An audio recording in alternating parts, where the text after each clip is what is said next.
Tawakkul on Allah, putting your trust and reliance on Allah, means this exactly. You ready? Means this exactly. It means you do everything you can. Then, whatever the outcome, you think of 4 things. 4 things that will keep you going, inshallah. 1, whether good or bad, Allah has a plan for me. The outcome happens and you say, Subhanallah, Allah has a plan for me. What is it? I don't know, but He has a plan. I am certain He has a plan. Number 2, if it's a suffering that happened to you, say 100% good is going to come out of this suffering. 100%. Good is going to come out of this suffering I'm going through, and it will. Or number 3, this suffering is a test for me. I know this is a test from Allah.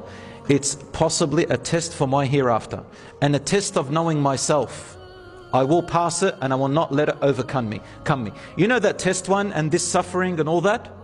The shaitan will come to you right at the point of your lowest point. He will come to you right at the point where the outcome happens. Sometimes you might think, oh, I expected more of an outcome. It didn't happen that way. The shaitan comes to you and says, I've got him. I've got him and her. I'm going to start whispering right now. What do they whisper? You missed out on this, man. You could have done that. You're a failure. You had this opportunity. Your friend does it. You missed out. What are you doing? You're a failure. I told you you're a failure. You would have been whispering like that. Or if you failed, says, I told you you're not good. You sat there relying on Allah, making all your dua and everything, and you did everything that it needs and you still failed. You're a loser. Why do you even rely on God? There's no such thing as God. That shaitan will get you right there, brothers and sisters, right there. Sometimes the shaitan will come to you and say, pray more, pray more. Pray more, pray more, pray more, pray more. As soon as you think you failed in something, he'll say, see, I told you. You prayed all those prayers, all these sheikhs are telling you something, you failed still. Leave prayer. Right there is where the shaitan uses vulnerability. But guess what, brothers and sisters? The shaitan has no power over you. The Quran says this, that on the day of judgment, Allah subhanahu wa ta'ala says, قَالَ قَرِينُهُ رَبَّنَا مَا أَطْغَيْتُهُ وَلَكِنْ كَانَ فِي ضَلَالٍ بَعِيدٍ. His own or her own shaitan that is born with him, the qareen, will say on the day of judgment, oh my Lord, I did not make them go astray, but he or she was too far. They already thought bad about themselves. They were too far away. They were diving way far away. I just whispered and they listened.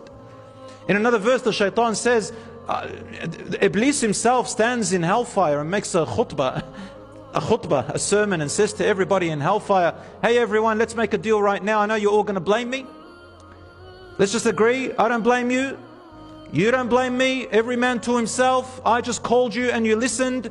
So don't hold anything against me, man. I had no power over you. Wallahi, the shaitan will say that. So you have power over yourself, brothers and sisters.